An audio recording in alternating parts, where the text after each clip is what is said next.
Hello everyone. सो अपन लोग पढ़ रहे हैं टूल्स एंड टेक्निक वाला चैप्टर और काफ़ी सारी टेक्निक्स अपन ने पढ़ ली है। आज के सेशन में अपन डिस्कस करने वाले हैं डीएनए सीक्वेंसिंग के बारे में। डीएनए सीक्वेंसिंग का मतलब है कि डीएनए के न्यूक्लियोटाइड्स का सीक्वेंस पता करना है। कैसे पता करेंगे, चलिए बात करते हैं अपन। तो हमारी टेक्निक है, उसका नाम है DNA sequencing.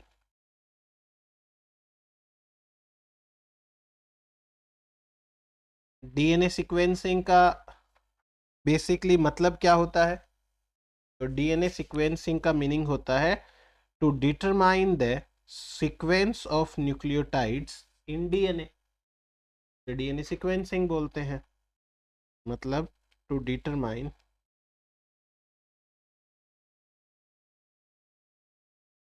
The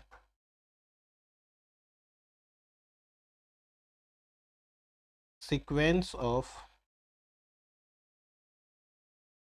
nucleotides in DNA. DNA में न्यूक्लियोटाइड के सीक्वेंस को डिटरमाइन करना होता है। अब डीएनए सीक्वेंसिंग 3 तरीके से होती है।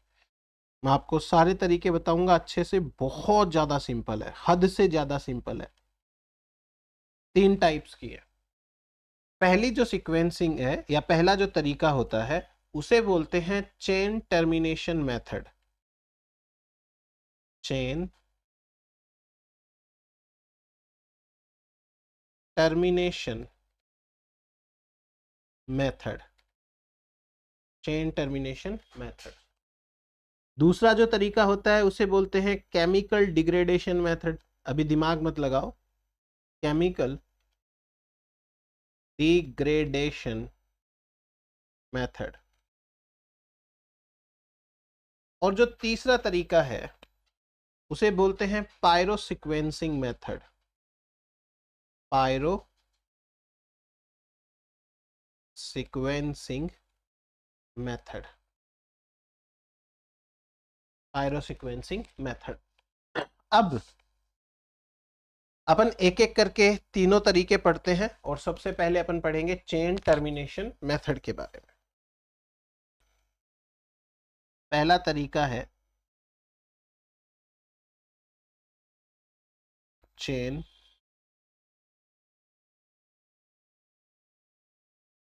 Termination method. देखो, चेन टर्मिनेशन मेथड क्या है, कैसे है, तो पहले अपन बेसिक जानकारी ले लेते हैं इसके बारे में। चेन टर्मिनेशन मेथड है, इस मेथड का एक और नाम है also called as, also known as dideoxy method. Dideoxy method, ठीक है। दूसरा, ये मेथड किसने खोजा था? तो this method was developed by Frederick Sengar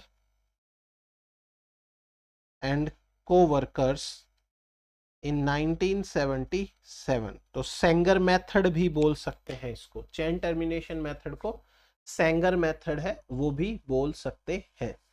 अब मैं आपको इसमें कुछ बेसिक बेसिक चीजें हैं वो सिखाने वाला हूं, ठीक है। तो आप सिंपल सिंपल बातों पे ध्यान दीजिएगा गौर से, तो आपको सारा समझ में आ जाएगा। एकदम आसान है, कोई दिक्कत वाली बात कहीं नहीं है। आपको ये पता है कि डीएनए है, उस डीएनए के अंदर जो है वो डीऑक्सी राइबोज शुगर होती है। Deoxy ribose sugar. अब आप एक चीज समझना, मैं यहां पे बना रहा हूं नॉर्मल डीऑक्सी न्यूक्लियोटाइड ट्राइफॉस्फेट, इसे बोलते हैं डीएनटीपी। एनटीपी का मतलब हो गया कि ये कोई सा भी हो सकता है न्यूक्लियोटाइड। एडेनिन हो सकता है, ग्वानिन हो सकता है, थाइमिन हो सकता है, या फिर साइटोसिन हो सकता है। इतना तो आप समझ पाते हो। डीऑक्सी राइबोन्यूक्लियोटाइड मैं बना रहा हूं। अब ये डीऑक्सी राइबोन्यूक्लियोटाइड है, वो कैसे बनेगा वो देखो। तो जैसे कोई भी प्रकार का बेस है, ये बेस हो गया, ये हो सकता है एडेनिन है या फिर ये थाइमिन है या साइटोसिन है या ग्वानिन है, कोई दिक्कत नहीं है। ये बेस राइबोज शुगर के साथ में जुड़ा होता है, ये राइबोज शुगर है। अब राइबोज शुगर का ये पहला कार्बन रहेगा, यहां हाइड्रोजन आएगा। ये दूसरा कार्बन है, यहां पर भी हाइड्रोजन आता है। और ये जो तीसरा कार्बन है, यहां OH आता है। और ये चौथा कार्बन है, इसके साथ में पांचवा कार्बन है वो जुड़ा रहता है। और यहां पे फॉस्फेट फॉस्फेट फॉस्फेट। ठीक है, ये है एक प्रकार का नॉर्मल डीऑक्सी न्यूक्लियोटाइड। यदि मैं यहां सेकंड पे ऊपर OH लगा दूं तो ये राइबो न्यूक्लियोटाइड हो जाएगा, यानी कि ये आरएनए में काम आएगा। अपने को आरएनए में काम नहीं लेना, अपने को डीएनए में काम में लेना है। तो सेकंड नंबर के कार्बन से OH ग्रुप हटा के सिंपल H रखना है। देख ली शक्ल आपको? बस आपको देखो इस जगह ध्यान देना है, ये OH और H है ना, इस जगह ध्यान देना है। अब मैं बनाता हूं आपके सामने डाई डीऑक्सी एनटीपी, इसे बोलते हैं DDNTP। डीऑक्सी का मतलब है सेकंड कार्बन पे OH नहीं है, डाई का मतलब दो, डीऑक्सी का मतलब बिना ऑक्सीजन वाले। तो इसमें क्या होता है कि ये रहा हमारा बेस, कोई सा भी हो सकता है ये बेस। ये बेस जब शुगर के साथ जुड़ेगा ना, शुगर के साथ में इसको जोड़ना है,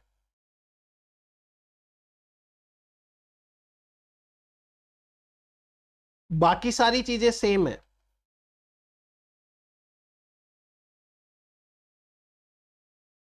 ठीक है, यहां सेकंड कार्बन पे तो OH नहीं है, थर्ड पे भी OH नहीं है। बस मेन काम की चीज ये समझ लो, मेन काम की चीज ये है कि सेकंड के साथ थर्ड है, उस पे भी OH नहीं है। इसके पास में 3 फॉस्फेट है, इसके पास में भी 3 फॉस्फेट है, लेकिन इसके पास में 3 प्राइम OH है, इसके पास में नहीं है। अब क्या हो गया इससे?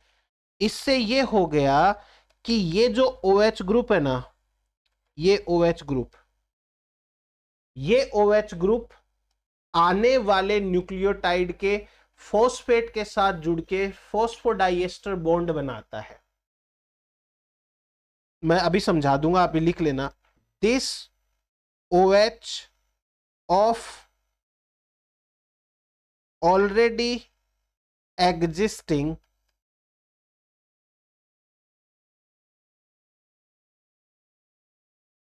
nucleotide make phosphodiester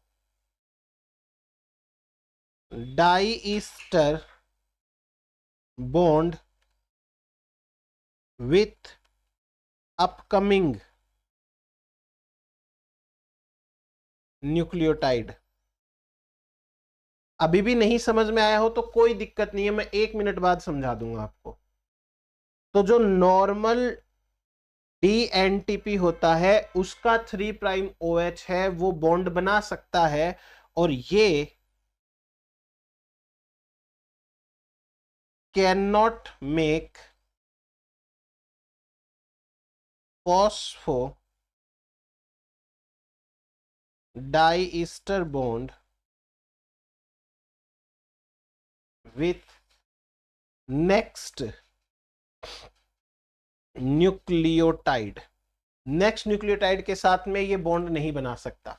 चलो, अगर अभी भी नहीं समझ में आया तो मैं आपको एक सिंपल चीज समझाता हूं।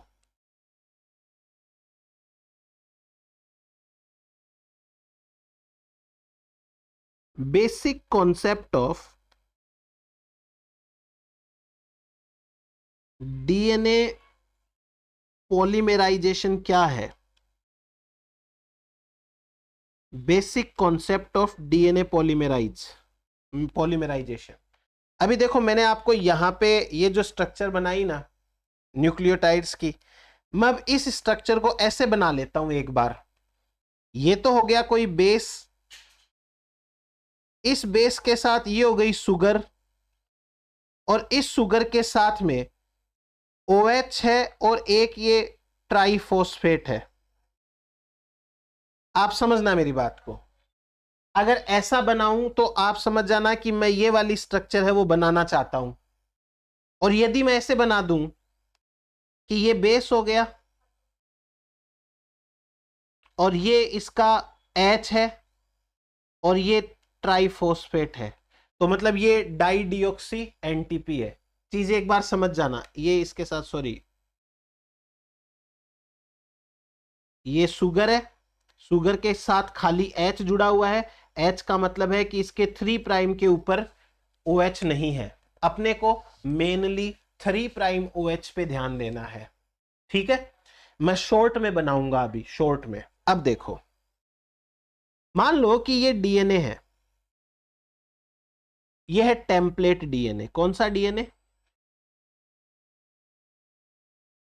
Template DNA.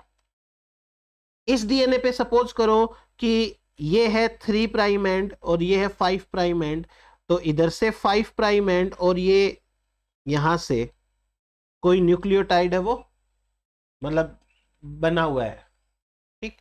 देखो यहां पे ना OH ग्रुप फ्री रहता है, यहां पे OH ग्रुप फ्री रहेगा। अब मैं एक काम करता हूं, अब मैं यहां पर एक नॉर्मल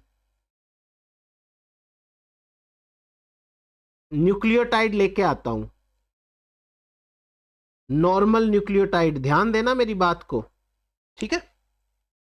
जब ये नॉर्मल न्यूक्लियोटाइड आता है ना यहां पे इस जगह पे, तो ये OH क्या करता है, इसके ऊपर अटैक करता है, ट्रिपल P के ऊपर।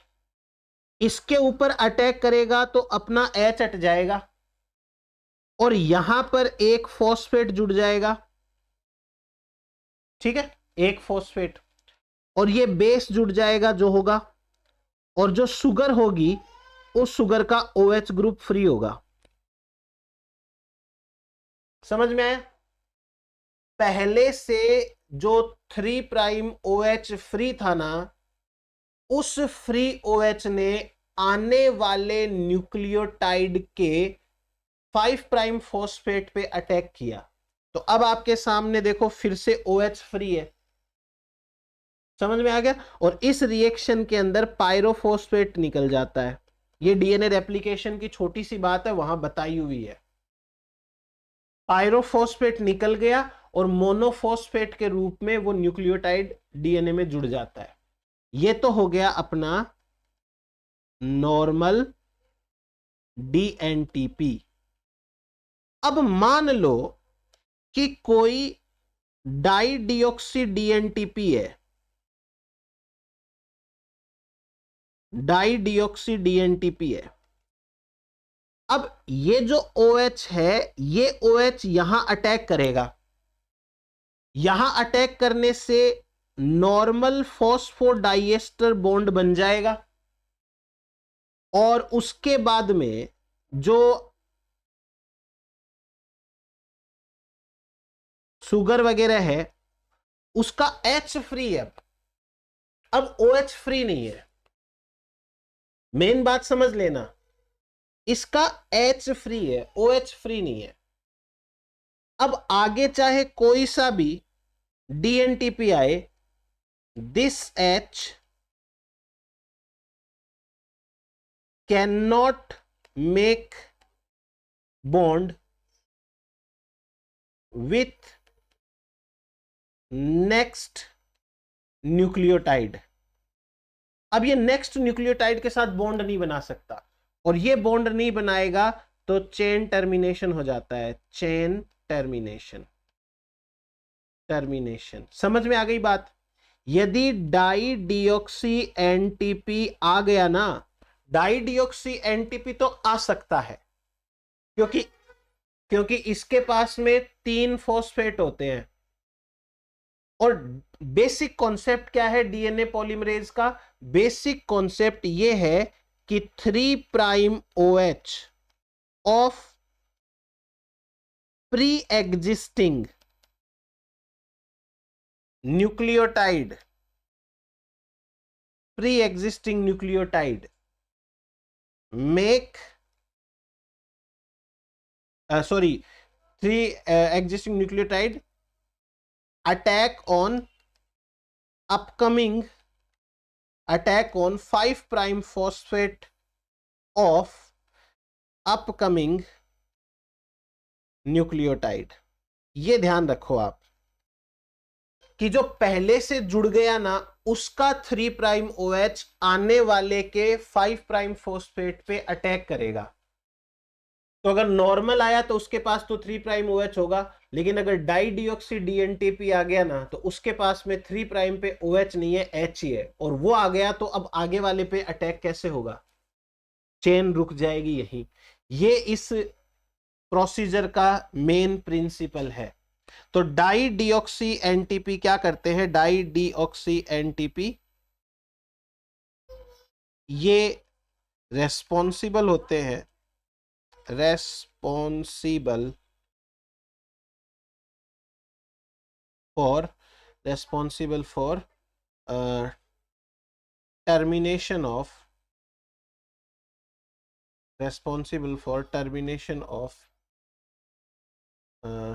DNA polymerization. डीएनए पॉलीमराइजेशन का ये टर्मिनेशन करते हैं।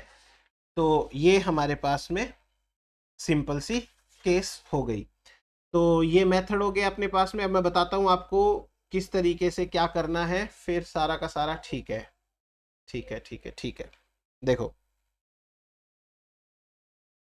हमको करना क्या है यहां पे, पहले तो आप समझो नॉर्मल डिऑक्सी एनटीपी क्या होता है। डीएनटीपी जो नॉर्मल होता है वो, और डाई डिऑक्सी है, उसमें क्या अंतर है। 3 प्राइम को ध्यान से देखो। 3 प्राइम पर जो OH है वो क्यों जरूरी है? तो वो इसलिए जरूरी है क्योंकि वही बॉन्ड बनाता है आगे वाले के साथ में। अब अपन इस प्रोसीजर को फॉलो करते हैं मां, ठीक है। Very first of all step 1, आपको डीएनए आइसोलेशन करना है। डीएनए आइसोलेशन कौन सी विधि से करोगे वो आपकी मर्जी है। सेंट्रीफ्यूगेशन,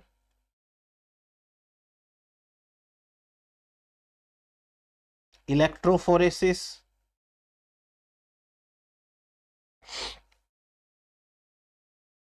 क्रोमेटोग्राफी, आपकी मर्जी। जिस विधि से करना है पहले डीएनए का आइसोलेशन करो, ठीक है। अब मान लो कि हमने ये सेलेक्ट किया है कि ये डीएनए का टुकड़ा है, इसका सीक्वेंस पता करना है। ये सेलेक्ट किया तो मैं लिख देता हूं this DNA segment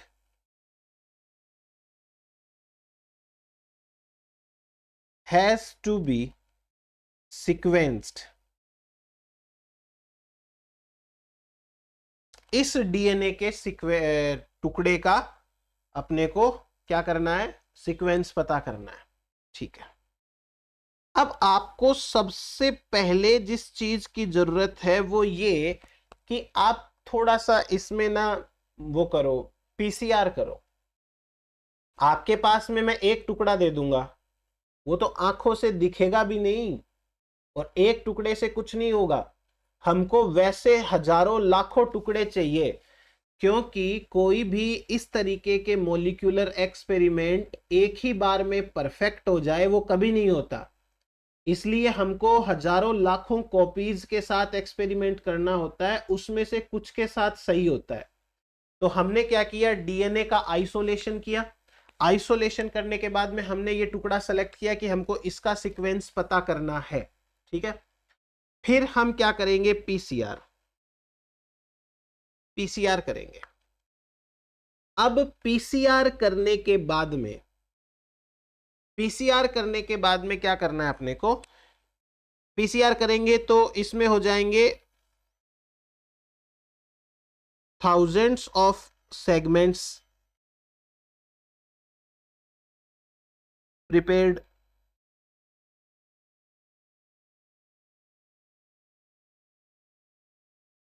thousands of segments है वो प्रिपेयर हो गए यहां पे इसके ऐसे के ऐसे।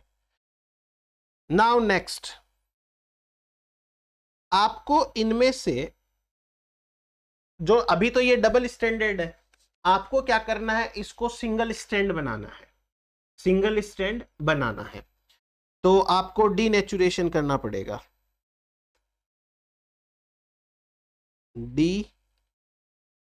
डीनेचुरेशन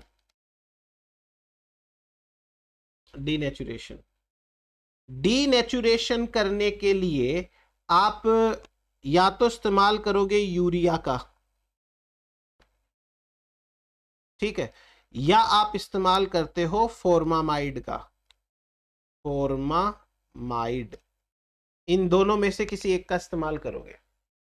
जब आप डीनेचुरेशन करोगे तो आपको ये याद रखना है कि double standard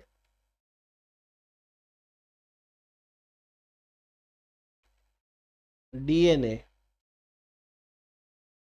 become single standard.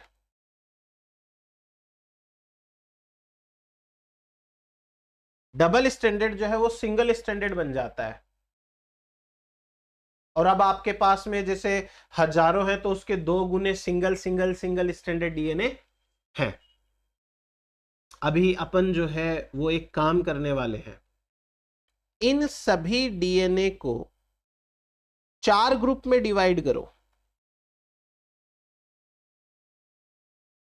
Divide into 4 groups, 4 groups, 4 group के अंदर डिवाइड करना है इनको। तो यहां से अब आगे समझते हैं अपन। सपोज करो, सपोज कि जो टेम्पलेट डीएनए है, या चलो मैं ऐसे ही लिख लेता हूं, जो टेम्पलेट डीएनए है उसका सीक्वेंस कुछ ऐसा है, N N N N N N N N का मतलब है न्यूक्लियोटाइड, कोई भी हो सकता है ये। और मैंने यहां एन एन एन क्यों लिखा, क्योंकि इसके साथ में प्राइमर जुड़ेगा, पहले प्राइमर जुड़ता है ना, उनका कॉम्प्लीमेंट्री, जितना बड़ा प्राइमर जुड़ेगा उतना सीक्वेंस हमें पता नहीं चलेगा, इसलिए मैंने एन एन एन एन लिखा है। इसका हमको पता नहीं चलता, इसका पता हम बाद में लगा सकते हैं, इस टेक्निक से पता नहीं चलता, तो छोटा सा स्ट्रैंड उसका पता नहीं चलेगा। अब सपोज करो मैं बिना सोचे समझे यहां पे एक सीक्वेंस लिख रहा हूं, G T C A T T A C G A T C G A T C, ये लो मैंने बिना सोचे समझे लिखा है ये, ठीक है, ऐसे लिख दिया। सपोज करो कि ये जो स्ट्रैंड है ये टेम्पलेट है, टेम्पलेट, और हमें इसका सीक्वेंस नहीं पता, तो ये है टू बी सीक्वेंस्ड। मैंने सीक्वेंस लिख दिया ताकि आपको मैं समझा सकूं, मुझे नहीं पता इसका ये सीक्वेंस है क्या, ठीक है, मुझे पता नहीं है कि इसका सीक्वेंस ये है क्या, बट मैंने क्या किया, सीक्वेंस लिख दिया। अब अपन क्या करेंगे, अपन 4 ग्रुप में डिवाइड किया था ना इसको, ये है ग्रुप 1, ये है ग्रुप 2, क्योंकि ये पीसीआर से किया था तो सारे टेम्पलेट ऐसे ही है। ये है ग्रुप 3 और ये है ग्रुप 4। ठीक, ये टेम्पलेट है ये। अब मैं ग्रुप 1 में क्या क्या ऐड करूंगा, देखो मैंने ग्रुप 1 में ऐड किया template plus D ATP, d CTP, d GTP, d TTP. ये तो नॉर्मल है, चारों नॉर्मल न्यूक्लियोटाइड ऐड किए, प्लस डाई डिऑक्सी एटीपी जोड़ लिया मैंने, डाई डिऑक्सी एटीपी सिर्फ, plus DNA polymerase, DNA polymerase. ठीक है, डीएनए पॉलीमरेज। दूसरे ग्रुप में मैं क्या जोड़ूंगा, यही टेम्पलेट प्लस यही 4 d ATP, d CTP, d CTP, d GTP, d TTP plus dideoxy CTP जोड़ देता हूं इस बार। उस वाले में डाई डिऑक्सी एटीपी जोड़ा था और दूसरे वाले में डाई डिऑक्सी सीटीपी जोड़ दिया, और डीएनए पॉलीमरेज तो डालना ही है, डीएनए पॉलीमरेज। ग्रुप 3 के अंदर वही टेम्पलेट, बहुत सारे टेम्पलेट, एक टेम्पलेट नहीं, many template, many.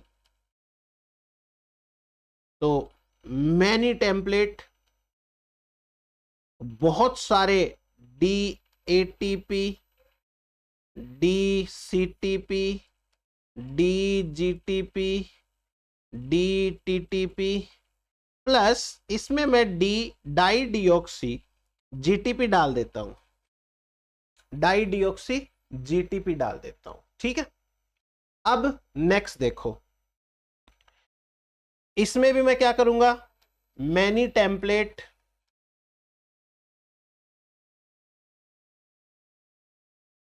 Plus normal ATP, normal CTP, normal GTP और normal TTP plus dideoxy TTP डाल दूंगा, और plus DNA polymerase, DNA polymerase plus DNA polymerase. अब समझो क्या होगा हर टेस्ट ट्यूब के अंदर। मैंने बहुत सारे टेम्पलेट लिए हैं, ये प्राइमर है, ये है प्राइमर, प्राइमर जुड़ा ही हुआ है। अब डीएनए पॉलीमरेज क्या करेगा, डीएनए पॉलीमरेज ये जो टेम्पलेट स्ट्रैंड है ना, इसके अनुसार नया डीएनए बनाने की कोशिश करेगा, नया डीएनए बनाने की कोशिश करेगा। ठीक है, पहले ग्रुप में क्या होगा, पहली टेस्ट ट्यूब है, उसमें क्या होगा देखो, ध्यान से देखना। जैसे ये टेम्पलेट स्ट्रैंड है, अब मैं जहां पर एन एन एन है वहां तक तो कुछ नहीं बना रहा, जहां तक एन एन एन है वहां तो पता भी नहीं लगेगा। पहला न्यूक्लियोटाइड वहां टेम्पलेट में जी है, तो जी के सामने सी, नॉर्मल वाला भी जुड़ सकता है, ये नॉर्मल सीटीपी, ये नॉर्मल सीटीपी जुड़ जाएगा। जी के आगे फिर टी है, अब टी के सामने ए आएगा, हो सकता है ये वाला ए आ जाए, डीऑक्सी एटीपी। अगर डीऑक्सी एटीपी आएगा तो वो तो नॉर्मल है, तो वो अगला भी आराम से जुड़ जाएगा। लेकिन यदि यहां पे डाई डिऑक्सी एटीपी आ गया तो ये चेन यहीं रुक जाएगी, ये चेन यहीं की यहीं रुक जाती है। अगर ये चेन यहीं रुक जाती है तो आगे का जो सीक्वेंस है, जैसे T C A double T A C G A T C GATC, ये सीक्वेंस ऐसा का ऐसा ही रहेगा। मतलब जो ग्रुप 1 है इसके अंदर अपनी गाड़ी 2 न्यूक्लियोटाइड जुड़ने पे रुक सकती है। G के सामने तो C आएगा पक्का, लेकिन जब T के सामने A आने की बारी आएगी ना, A आने की, तो हो सकता है वो A कौन सा आ जाए, डाइडिऑक्सी ATP, ये वाला A आ जाए। ये आते ही गाड़ी रुक जाएगी। तो इस ग्रुप के अंदर मिनिमम कितने न्यूक्लियोटाइड पे गाड़ी रुकी, 2 पे, एक तो C आ गया और एक डाइडिऑक्सी ATP वाला A आ गया। समझ में आया? तो इस ग्रुप में पहला ऐसा कुछ छोटा सा सेगमेंट बन सकता है। अब आप कहोगे कि सर अगर यहां नॉर्मल A आ जाता, तो नॉर्मल A आ जाता तो गाड़ी को आगे लेके जाओ, मेरे को क्या है।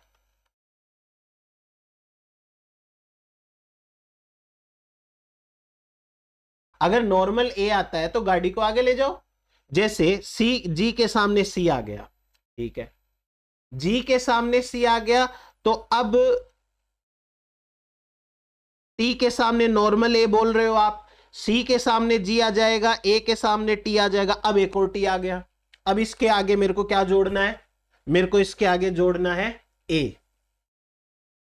नॉर्मल भी जुड़ सकता है, डाइडिऑक्सी वाला भी जुड़ सकता है। मान लो यहां पर डाइडिऑक्सी वाला जुड़ जाए, यहां पे क्या जुड़ जाए, डाइडिऑक्सी ATP, तो गाड़ी इस बार यहीं रुक जाएगी, ये गाड़ी यहीं रुक जाएगी। कितने जुड़े, 1 2 3 4 5, मतलब 5 न्यूक्लियोटाइड नए जुड़े, गाड़ी रुक गई अपनी। समझ में आया? अब आप कहोगे कि सर नहीं, यहां पे नॉर्मल जुड़ जाए, तो नॉर्मल जुड़ जाए तो गाड़ी आगे बढ़ाओ। अब मैं एक काम करता हूं, जो यहां पे जुड़ेगा उसी का लिख लेता हूं। G के सामने C जुड़ जाए, T के सामने A जुड़ जाए, C के सामने G जुड़ जाए, A के सामने T जुड़ जाए। आप कह रहे हो कि इस T के सामने नॉर्मल A जुड़ जाए, नॉर्मल A जोड़ दिया आपके कहने से। इसके आगे एक और T है, देखो ये वाला T, इस T की बात कर रहा हूं मैं, ऊपर देख लो चाहे से यहीं देख लो। इस T के आगे अगर डाइडिऑक्सी वाला जुड़ जाए A, तो यहां अगर A वो जुड़ गया डाइडिऑक्सी वाला, तो ये गाड़ी फिर यहीं रुक जाएगी। तो मुझे इस ग्रुप में एक ऐसा भी मिलेगा। अब इसको और आगे बढ़ाते हैं। अगर और आगे बढ़ाएंगे, मैं अभी खाली वो टेम्पलेट नया वाला जो स्ट्रैंड है वही लिख रहा हूं, तो आ सकता है CAGTA नॉर्मल, फिर इस A के सामने T, इस C के सामने तो G आएगा, इस आगे G के सामने C, A के सामने T। अब फिर से एक T आ गया, इस T के सामने हो सकता है नॉर्मल जुड़े और हो सकता है डाइडिऑक्सी जुड़े, तो एक बार डाइडिऑक्सी जोड़ देते हैं, तो ये गाड़ी रुक गई यहीं पे। अब मान लो कि आप कहते हो कि भाई नहीं, यहां नॉर्मल जुड़ना चाहिए, तो CAGTAATG चलो यहां तक नॉर्मल आ गया। अब इस C के सामने G आएगा, इस G के सामने C आएगा और इस A के सामने T आ जाएगा, लेकिन इस T के सामने या तो हो सकता है गाड़ी रुक जाए, डाइडिऑक्सी आ जाए तो, और नई गाड़ी रुके तो पूरा बनेगा, तो मैं पूरा भी बनाऊंगा, CAGTAAT, CAGTAAT, फिर क्या आएगा, GC tag CTA, GC tag CTA, और उसके बाद में CTA के बाद में वो वाला A आ जाए नॉर्मल, तो G आ जाएगा। ये लो, ये फुल बन गया अपना। ग्रुप 1 के अंदर ये पूरा भी बन सकता है। तो समझो मेरी बात को कि ग्रुप 1 में कितने कितने DNA के सेगमेंट बनेंगे। ग्रुप 1 में सबसे पहले गाड़ी जो है वो दूसरे नंबर के ऊपर रुक सकती है, क्योंकि 2 नंबर पे T है ना, उस T के सामने यदि डाइडिऑक्सी वाला आ गया तो गाड़ी वहीं रुक जाएगी। फिर उसके बाद में आप देखो कि ये जो टेम्पलेट स्ट्रैंड है ना, इसमें जहां जहां टी है वहां उसके सामने डाई डिऑक्सी ए आ सकता है, और जहां भी आएगा वहीं गाड़ी रुकेगी। तो हमको यहां से मिला 2 न्यूक्लियोटाइड का एक सेगमेंट, यहां से मिला 1 2 3 4 5, 5 का एक मिल गया, यहां से 1 2 3 4 5 6, 6 का भी मिलता है, 1 2 3 4 5 6 7 8 9 10 11, 11 का भी मिलता है, 11 का, फिर 1 2 3 4 5 6 7 8 9 10 11 12 13 14 15, 15 का भी मिलता है, और ये नेक्स्ट है वो 16 का भी मिलेगा। तो ये पहले वाले ग्रुप में इतना डीएनए पॉलीमराइजेशन ऐसे हो सकता है। हमने मैनी टेम्पलेट लिए हैं, तो किसी के साथ कैसा होगा, किसी के साथ कैसा होगा। अभी हम इनकी इलेक्ट्रोफोरेसिस करेंगे, मैं बाद में बताऊंगा, एक बार आप समझो।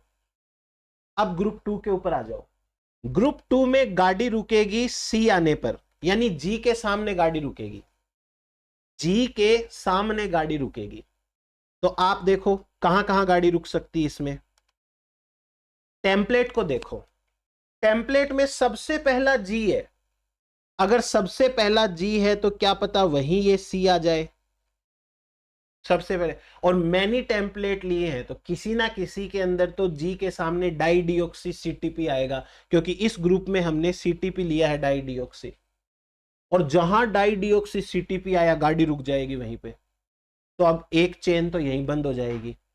ये डबल स्टैंडर्ड है सारी की सारी। अभी हम इन सब का डीनेचुरेशन फिर से करेंगे और फिर इनको जेल के ऊपर रन कराएंगे। फिर उसके बाद देखो नेक्स्ट, अगर यहां नॉर्मल सी आ जाए तो जी आगे कहां आ रहा है, जी यहां पे आ रहा है, इस जगह पे, यहां तक आके गाड़ी रुक सकती है, तो अपन यहां के हिसाब से लिख देते हैं, कोई दिक्कत नहीं है अपने को। तो यहां पहले तो आ सकता है सी, सी के बाद में देखो C A G T double A T G, और ये सी, यहां गाड़ी रुक सकती है आके, आप कॉम्प्लीमेंट्री बेस पर। अब इस जी के बाद में आगे एक जी यहां और आ रहा है, आगे जाके यहां पर भी गाड़ी रुक सकती है, तो यहां गाड़ी रुक जाएगी तो क्या बनेगा, C A G T double A T, और क्या बोलते हैं जी, यहां मान लो नॉर्मल सी आ गया, तो जीसी के बाद में, जीसी के बाद में टी ए जी, और सी आएगा, यहां गाड़ी रुक जाएगी, ये लो। इसके बाद में कोई जी नहीं है, तो इसके मतलब इसके बाद में पूरा बनेगा इसके अंदर, तो ये आएगा C A G T double A T G C T A G C T A G, ये लो। तो इसमें मिनिमम बनता है 1, फिर बनता है 1 2 3 4 5 6 7 8 9 का, फिर बनता है 1 2 3 4 5 6 7 8 9 10 11 12 13 का, फिर बनता है 1 2 3 4 5 6 7 8 9 10 11 12 13 14 15 16, 16 का बनता है। तो ये ग्रुप 2 का जो है वो बनेगा। अब ग्रुप 3 पे आ जाओ। हमारा जो ग्रुप 3 है, इस ग्रुप 3 के अंदर जो गाड़ी है वो डाई डिऑक्सी जीटीपी आने पे रुकेगी। गाड़ी कहां रुकेगी, जी आने पे, यानी सी के सामने गाड़ी रुकेगी। तो सी के सामने गाड़ी रोकते हैं अपन। पहला, सबसे पहले जी है टेम्पलेट में तो नॉर्मल सी आएगा, फिर उसके बाद में टी है तो नॉर्मल ए आएगा। अब तीसरे नंबर के ऊपर सी आ गया। अगर इस सी के सामने ये वाला जी आ जाता है तो गाड़ी रुक जाएगी, 3 पे ही गाड़ी रुक गई। अगर ये वाला नॉर्मल जी आ जाए तो गाड़ी आगे चलेगी, पॉलीमराइजेशन आगे होगा। तो सी ए जी, फिर टी डबल ए टी, फिर उसके बाद में सी है तो गाड़ी यहां सी के सामने जी आने पे रुक सकती है। 1 2 3 4 5 6 7 8, 8 पे गाड़ी रुकेगी। यहां से अगर निकल गए तो देखते हैं क्या होता है। C A G, T double A T G, G के बाद में सी, फिर ए के सामने टी, टी के सामने ए, फिर आ गया सी, तो सी के सामने जी आते ही गाड़ी रुकेगी। फिर गाड़ी रुकेगी। कितने पे रुकी है इस बार? 1 2 3 4 5 6 7 8 9 10 11 12, 12 के ऊपर गाड़ी रुकी है। 12, ठीक है। अब उसके बाद में नेक्स्ट, अगर यहां से पार हो गए तो, यानी नॉर्मल जीटीपी आ गया, तो C A G, T double A T, G C T, A G, यहां तक तो सही है। फिर लास्ट में ही रुकेगी भाई, 16 आने पर ही रुकेगी। जी के सामने सी आ जाएगा, मैं टेम्पलेट देख रहा हूं। ए के सामने टी, टी के सामने ए, और सी के सामने लास्ट में अगर जी आ जाए, कोई सा ही आए जी, फिर वैसे भी आगे कुछ होना नहीं है, कोई सा ही जी आए, तो ये 16 नंबर पे आके मतलब पूरा होके ये गाड़ी यहां रुक जाती है। तो ग्रुप 3 के अंदर अपने को ऐसे मिलते हैं। अब आ जाओ लास्ट ग्रुप 4 के अंदर। ग्रुप 4 के अंदर हमने डाला है टी, डाई डिऑक्सी टीटीपी, यानी ए के सामने गाड़ी रुकने के चांस है। ए जो है उसके सामने यदि डाई डिऑक्सी टीटीपी आ गया तो गाड़ी पक्का रुकेगी। चलो रोकते हैं गाड़ी को। पहला ऑप्शन कि हमको ए के सामने रोकनी है ना। देखो एक ए तो ये रहा, यहां रुक सकती है, इसके सामने आके, इसके सामने आके, इसके सामने आके और इसके सामने आके, ऐसे जगह पर 4 जगह गाड़ी रुकेगी। तो पहली गाड़ी सी ए जी और टी, यहीं पे गाड़ी रुक गई, 4 पे गाड़ी रुक जाती है। देन उसके बाद में सी ए जी, टी डबल ए, फिर उसके बाद में गाड़ी रुक सकती है। तो ये 1 2 3 4 5 6 7, 7 पे गाड़ी रुक सकती है।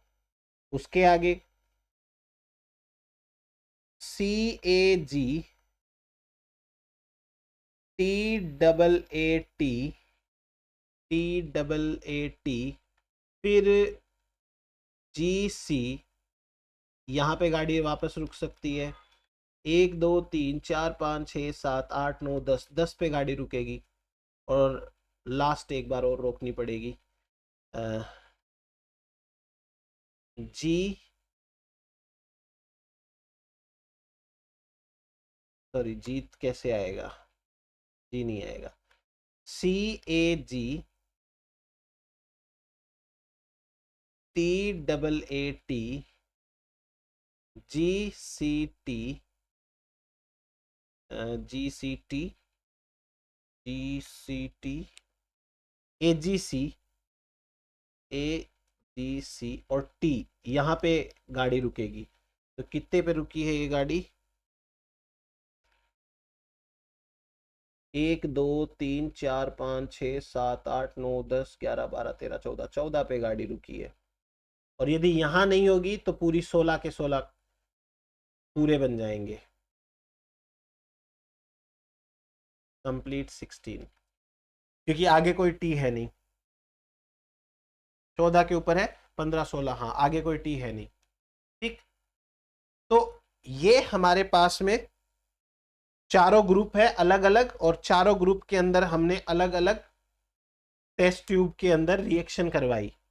अब हमको नहीं पता कि क्या होने वाला है, तो हम यहाँ पे क्या करेंगे, जो पहला ग्रुप है, जो दूसरा ग्रुप है, जो तीसरा ग्रुप है और जो चौथा ग्रुप है, इन सब के अंदर सबसे पहले डीनेचुरेशन करेंगे।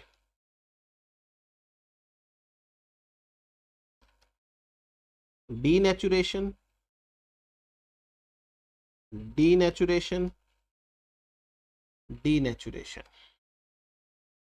ध्यान से देखना, डीनेचुरेशन, डीनेचुरेशन, ठीक है ऐसे।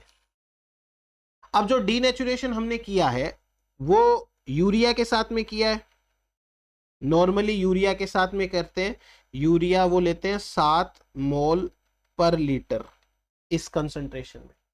डीनेचुरेशन करने के बाद हमने क्या किया, इन सब का polyacrylamide gel electrophoresis किया।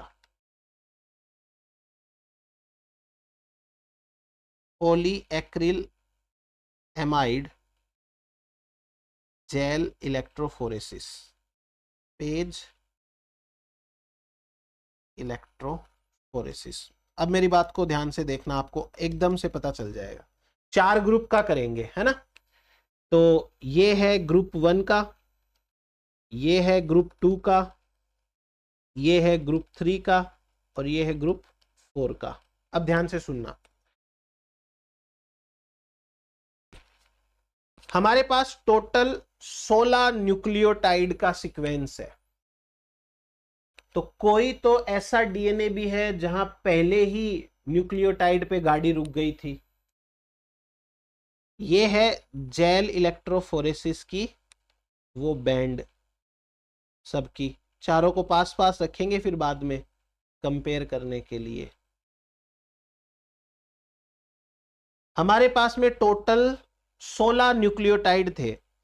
कोई तो टेस्ट ट्यूब ऐसी है जिसमें पहले न्यूक्लियोटाइड पे ही गाड़ी रुक गई थी, कोई दूसरे पे रुक गई थी, कोई की तीसरे पे गाड़ी रुक गई थी, कोई की चौथे पे रुक गई थी, कोई की 5वें पे रुक गई थी, कोई की 6ठे पे रुकी है, कोई की 7वें पे रुकी है, कोई की 8वें पे रुकी है, कोई की 9वें पे रुकी है, कोई की 10 पे रुकी है, कोई की 11 पे रुकी है, कोई की 12 पे रुकी है, कोई की 13 पे रुकी है, कोई की 14 पे रुकी है, कोई की 15 पे रुकी है, और कोई की 16 पे रुकी है। चलो थोड़ा बड़ा करना पड़ेगा ये, ठीक। गाड़ियां तो अलग अलग ग्रुप में अलग अलग जगह पे रुकी है, अभी देख लेते हैं, सब समझ में आ जाएगा।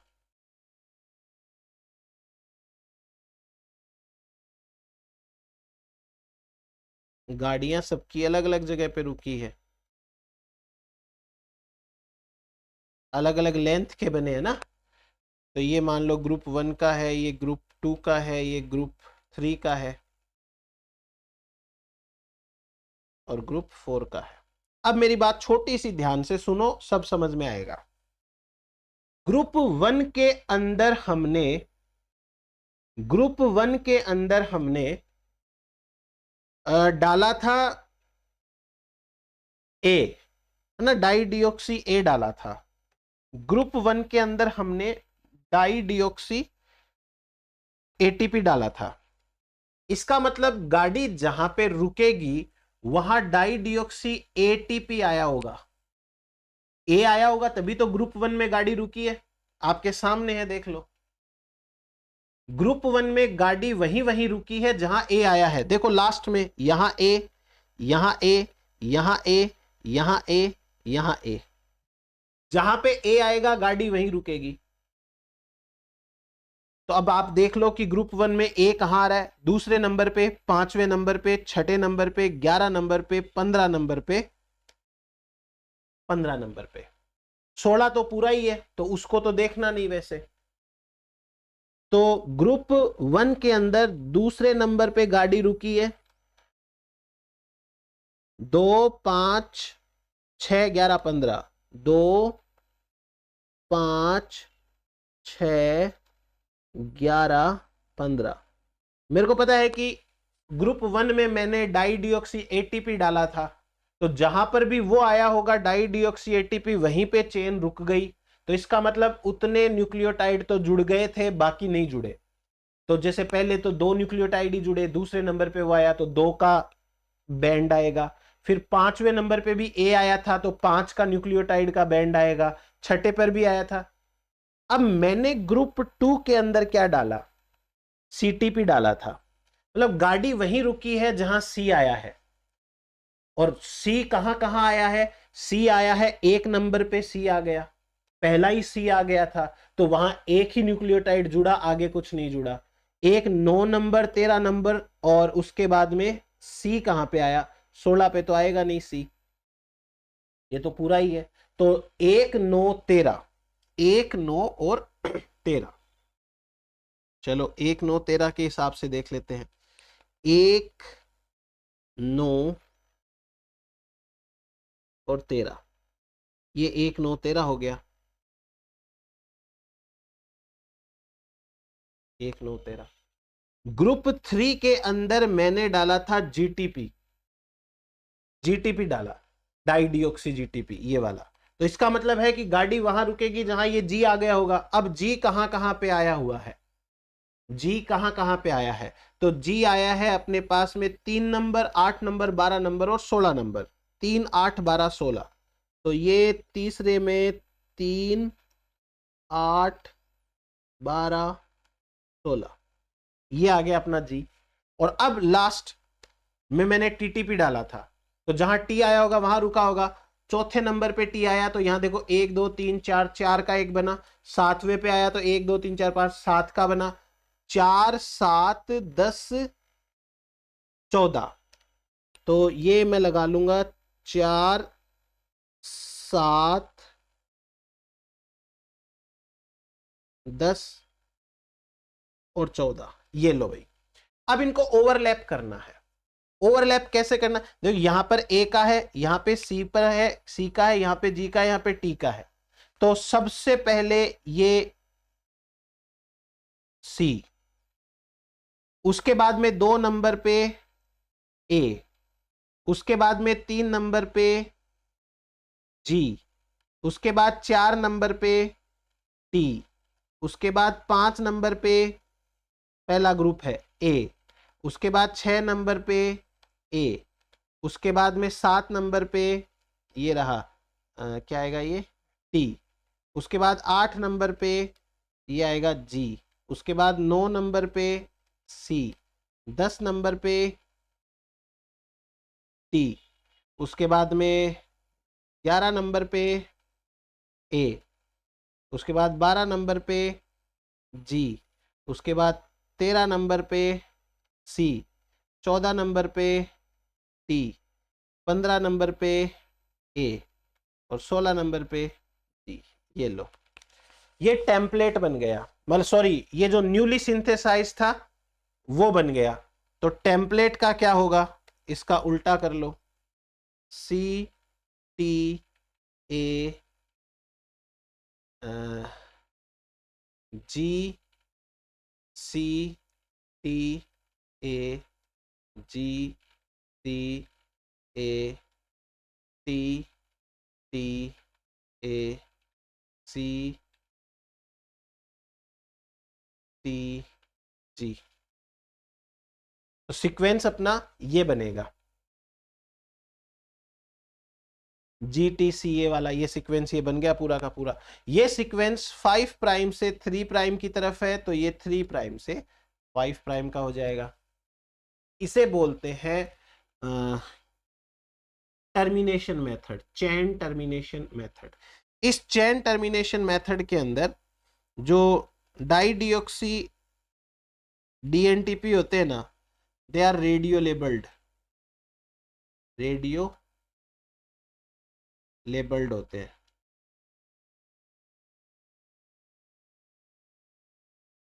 रेडियो लेबल्ड होते हैं।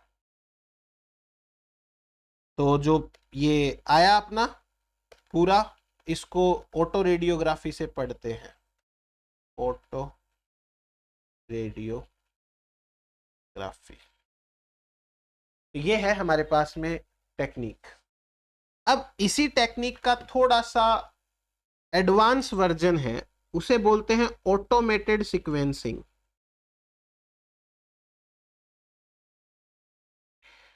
Automated sequencing. ऑटोमेटेड सीक्वेंसिंग भी बेसिक प्रिंसिपल है वो चेन टर्मिनेशन मेथड के जैसा का जैसा ही है। Basic principle is exactly same as chain termination method. chain termination method अब मैं आपको बताऊंगा यहाँ पे क्या डिफरेंस है चेन टर्मिनेशन मेथड, यहाँ पे उससे डिफरेंस क्या है। तो देखो इस मेथड में अलग क्या है वो मैं आपको बताता हूं। वेरी फर्स्ट ऑफ ऑल आपको क्या करना पड़ेगा कि यहां पे जो डाई डिऑक्सी डीटीपी लेते हैं अपन, डाई डिऑक्सी एनटीपी, वो रेडियो लेबल नहीं लेने हैं, वो फ्लूरोसेंट लेने हैं। अब जब वो फ्लूरोसेंट लेंगे ना तो 4 डाई डिऑक्सी एनटीपी है अपने, 4 अलग अलग, चारों को अलग अलग कलर का लेना है। यानी कि जो फ्लूरोसेंट होगा, फ्लूरोफोर, वो अलग अलग कलर का होगा। दूसरा, हमने पिछले वाले तरीके में 4 ग्रुप अलग अलग बनाए थे, यहां एक ही ग्रुप में सारा काम चल जाएगा। कैसे, मैं बताता हूं। देखो पहले तो अपन ये समझते हैं कि डिफरेंस क्या है। हमने कहा कि बेसिक प्रिंसिपल है वो सेम है, तो भाई डिफरेंस है वो डिफरेंस क्या है। पहला डिफरेंस कि यहां पे फ्लूरोसेंट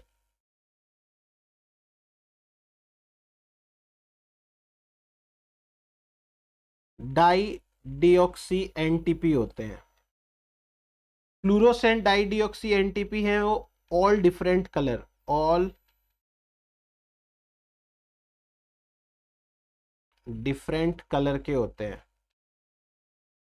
और जैसे मान लीजिए कि डाई डिऑक्सी टीटीपी है, उसको रेड कलर का ले लिया। डाई डिऑक्सी जीटीपी है, उसको येलो कलर का ले लिया, येलो। डाई डिऑक्सी सीटीपी है, उसको ब्लू कलर का ले लिया। और डाई डिऑक्सी एटीपी है, उसको ग्रीन कलर का ले लिया। अब आपको पता है गाड़ी कहां रुकेगी, सही है। दूसरा देखो, पहला डिफरेंस तो ये हो गया कि यहां फ्लूरोसेंट होते हैं, वहां रेडियो लेबल होते हैं। दूसरा अंतर क्या रहेगा, दूसरा अंतर ये रहेगा कि यहां एक ही ग्रुप के अंदर या एक ही टेस्ट ट्यूब के अंदर सारी चीजें ऐड हो जाती हैं। All material added into one test tube. Single test tube है, उसी के अंदर सारा का सारा जो है वो ऐड हो जाएगा। अब इतना करने के बाद में अपन क्या करेंगे, देखिए मान लो कि अपने पास में कोई सीक्वेंस है जो हमको पता नहीं है क्या है, बट एक बार बना लेते हैं। और सीक्वेंस है हमारा, कुछ भी ले सकते हैं, कोई दिक्कत नहीं है। जैसे 5 prime A C G T A T T C A G G T G 3 prime, ये है वो सीक्वेंस जो टू बी सीक्वेंस्ड, सीक्वेंस करना है अपने को, ठीक है। अब अपने को जो रेप्लिकेशन होगा वो इस डायरेक्शन से होगा, रेप्लिकेशन इस डायरेक्शन से होगा। रेप्लिकेशन की डायरेक्शन ये रहेगी। सो यहां पे हमने सारा का सारा मटेरियल है वो एक ही टेस्ट ट्यूब में डाल दिया है। इसमें डी एटीपी भी है, डी सीटीपी भी है, डी जीटीपी भी है, डी टीटीपी भी है। देन उसके बाद में अपने को यहाँ पे इसी में डालना है सारा dideoxy ATP, dideoxy CTP, dideoxy GTP, और डाई डीऑक्सी टीटीपी सब एक साथ डालना है। डीएनए पॉलीमरेज वगैरह भी डाल देंगे, DNA polymerase. Now do try to understand क्या होने वाला है। सबसे पहले गाड़ी चलेगी रेप्लिकेशन की इस साइड से, तो जी के सामने पहला जो है वो सी आएगा, जी के सामने पहला जो है वो सी आएगा। अब हमको कलर डिटेक्ट करना पड़ेगा। सबसे पहले जी है, जी के सामने ये आएगा डाई डीऑक्सी सीटीपी, और हमने सी का कलर कौन सा लिया था, ब्लू। तो सबसे पहले टेस्ट ट्यूब के अंदर ब्लू कलर चमकेगा, तो हम समझ जाएंगे कि सी आ गया है। और ब्लू के बाद में कुछ भी नहीं चमकेगा, क्योंकि ब्लू के बाद मतलब सी आ गया तो गाड़ी रुक जाएगी, आगे रेप्लिकेशन ही नहीं होगा। अगर ब्लू नहीं चमका तो उसके बाद में टी है, टी के सामने ए है, ए का हमने ग्रीन लिया था, ग्रीन कलर चमकेगा 2 नंबर पे, तो हम समझ जाएंगे कि हमने ए लिया हुआ है, ये ए है। उसी प्रकार सी के सामने, जी के सामने सी आएगा, फिर सी आएगा, तो 2 बार ब्लू ब्लू आएगा, फिर से ब्लू आएगा। देन उसके बाद में रेड आएगा, आप इधर देखते जाओ चाहे से, रेड के बाद येलो आएगा, येलो के बाद में 2 बार ग्रीन आएगा, ग्रीन का मतलब ए है, ए आएगा। फिर उसके बाद में 2 बार रेड आएगा, टी टी। फिर उसके बाद में ग्रीन आएगा, ग्रीन का मतलब ए है। फिर उसके बाद में ब्लू आएगा, ब्लू का मतलब सी है। फिर उसके बाद में येलो आएगा, उसका मतलब जी है, येलो फॉर जी। और लास्ट में आएगा रेड, यानी कि टी। तो जैसे जैसे कलर चमकेंगे उसी सीक्वेंस के अंदर हमको पता करना है। ये तो कॉम्प्लीमेंट्री डीएनए है,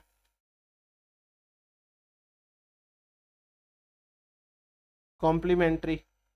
और इसके सामने अब आप वो बना सकते हो, इसका जो सीक्वेंस टू बी सीक्वेंस्ड लिखा ना, वो बन जाएगा अपने पास में। ठीक है, फिर अपन क्या करेंगे, यहां से एक तो डीनेचर करेंगे, डीनेचर करने के बाद में poly acryl amide gel electrophoresis करेंगे। और अब चूंकि यहाँ पे फ्लूरोसेंट डाई ली है, तो अपने को ऑटो रेडियोग्राफी नहीं करनी है, वो रेडियो लेवल के लिए होती है। यहाँ पे फ्लूरोसेंस चेक करेंगे।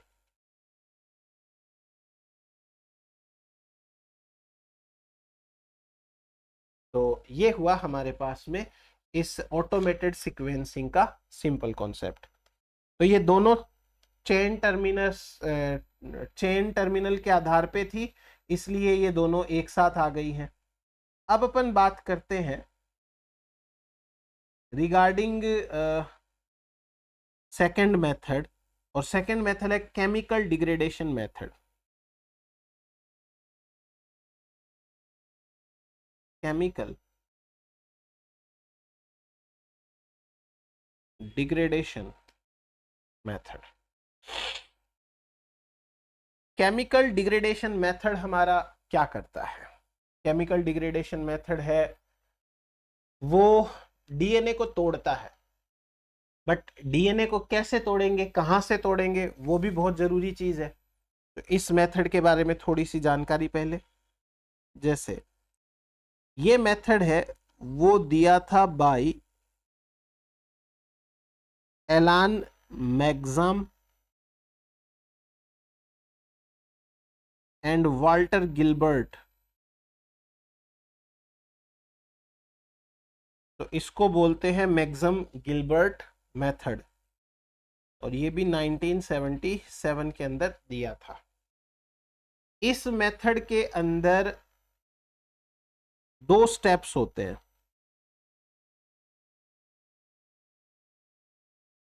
2 स्टेप्स। पहला स्टेप होता है बेस मॉडिफिकेशन, यानी एक बेस को थोड़ा मॉडिफाई करेंगे एक केमिकल से।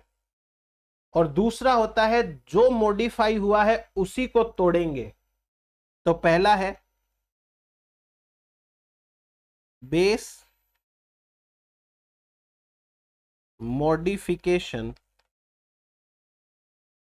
By chemical, by specific chemical.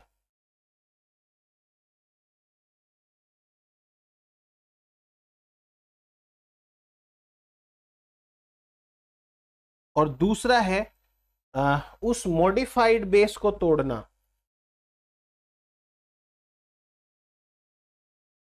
Breakdown of modified base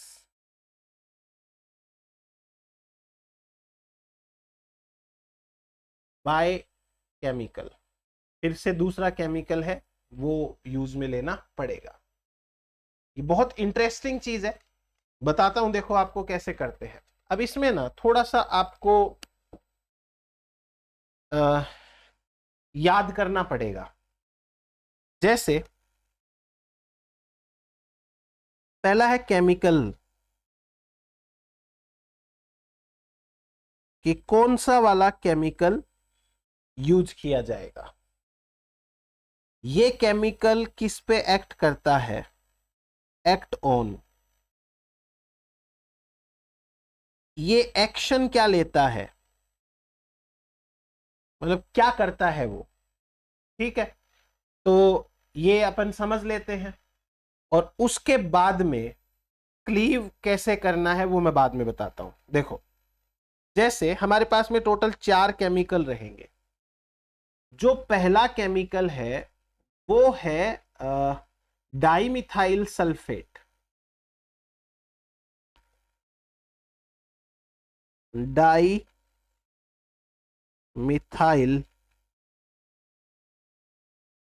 sulphate. याद करो ये डाइमिथाइल सल्फेट एक्ट करता है ओनली जी के ऊपर, ओनली जी, ग्वानिन के ऊपर। क्या एक्ट करता है, एक्शन क्या है इसका, तो ये मिथाइलेशन, एड CH3 यानी मिथाइलेशन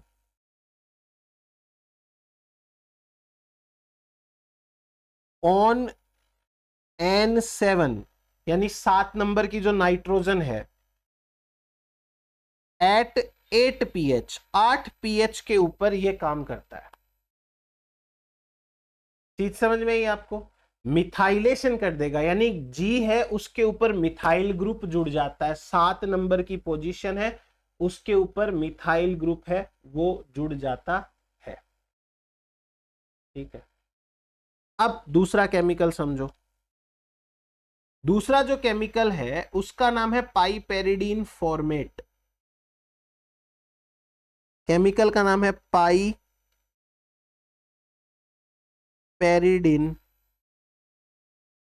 फॉर्मेट। पाइपेरिडीन फॉर्मेट जो होता है वो ए पर भी काम करता है एंड जी पर भी काम करता है। मतलब वो एडिनिन को भी मॉडिफाई करता है, ग्वानिन को भी मॉडिफाई करता है। कई बार आपको A+G लिखा हुआ मिल सकता है। A+G का मतलब ये मत सोच लेना कि A और G एक साथ होने चाहिए, कहीं भी A हो कहीं भी G हो, वो A पे भी काम करता है और G के ऊपर भी काम करता है। क्या काम करता है, ये ग्लाइकोसिडिक बॉन्ड को वीक कर देता है, weaken glycosidic bond. Glycosidic bond कौन सा है, जो बेस एंड शुगर के बीच होता है उसे बोलते हैं ग्लाइकोसिडिक बॉन्ड।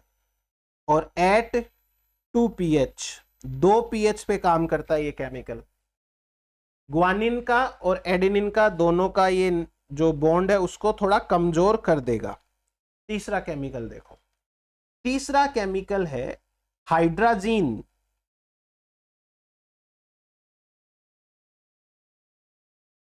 हाइड्राजीन केमिकल है, ये हाइड्राजीन केमिकल सी पे भी काम करता है और टी पे भी काम करता है, यानी आपको C+T लिखा हुआ मिल सकता है कहीं। साइटोसिन पे भी काम करता है और थायमिन पे भी काम करता है। क्या काम करता है? जो पिरिमिडीन की रिंग होती है ना, ऐसी रिंग, ये पिरिमिडीन रिंग है, ये इस रिंग को खोल देता है, रिंग को ही खोल देता है ऐसे। तो ये स्प्लिट करता है, स्प्लिट्स पिरिमिडीन रिंग।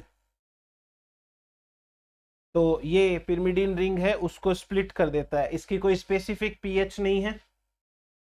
अब लास्ट केमिकल, चौथे नंबर पे, ये केमिकल क्या करता है? ये सॉरी, केमिकल कौन सा है? केमिकल है हाइड्राजीन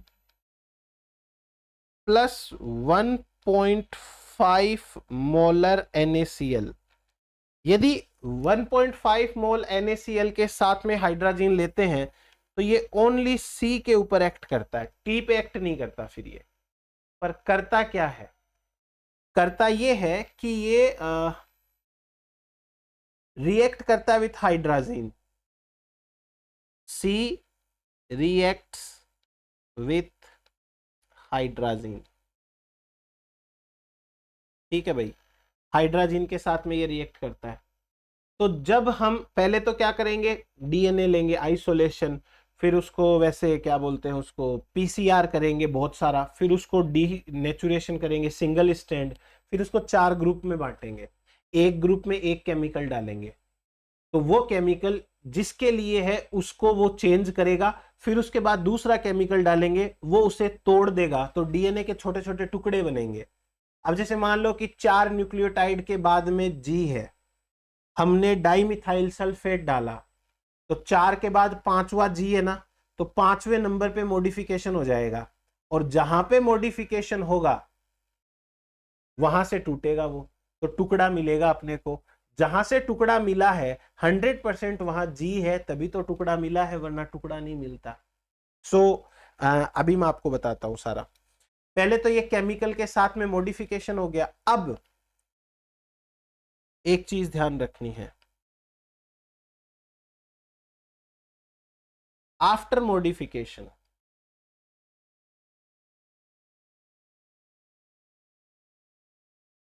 आफ्टर मॉडिफिकेशन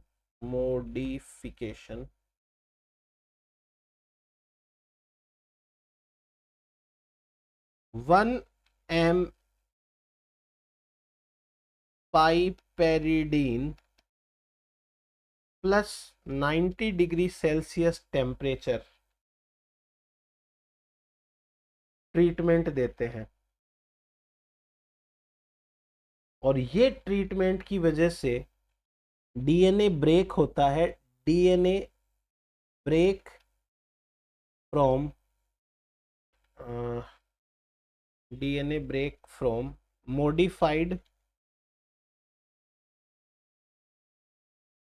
बेस। जहां से मॉडिफाई हुआ है वहीं से ब्रेक होगा, और कहीं से ब्रेक नहीं होता है। तो ये हमारे पास में बात आ गई इस मेथड की।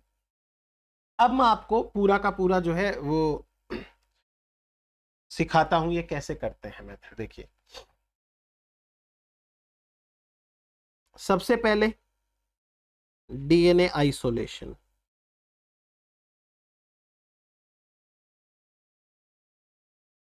ठीक है, एक सीक्वेंस होगा, मतलब सॉरी कुछ सेगमेंट आ जाएगा।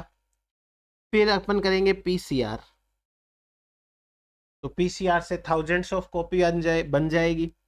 फिर अपन डीनेचुरेशन करेंगे, डीनेचुरेशन, डीनेचुरेशन से thousands of single stranded DNA बन जाएंगे। अब मान लो कि हमको जो सीक्वेंस पता करना है, हमको जो सीक्वेंस पता करना है वो है G A T C C A A G T 5 prime 3 prime, ये सीक्वेंस अपने को पता करना है। अब अपन इसको 4 ग्रुप में डिवाइड करते हैं। 4 ग्रुप्स। तो मैं आपको चारों ग्रुप है उनको शॉर्ट में यहां पे बता देता हूं। फर्स्ट ग्रुप, पहले ग्रुप के अंदर अपन डाइमिथाइल सल्फेट डालेंगे, डाइमिथाइल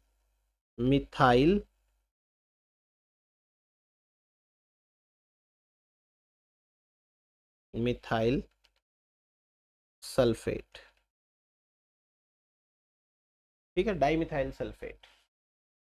और डाइमिथाइल सल्फेट डालने से क्या होगा, हमारा जो सीक्वेंस है GAT CCA GT, ये सीक्वेंस है। अब इसके साथ में 4 ऑप्शंस पॉसिबल हो सकते हैं, जितने भी होंगे उतने ऑप्शन पॉसिबल होंगे। 2G है यहां पे, पहला किसी का मिथाइलेशन नहीं हुआ, दूसरा इसके ऊपर भी मिथाइल ग्रुप जुड़ गया और इसके ऊपर भी मिथाइल ग्रुप जुड़ गया। अब इसके बाद में अपन इसको करेंगे ब्रेक, तो पाइपेरिडीन प्लस 90 डिग्री सेल्सियस।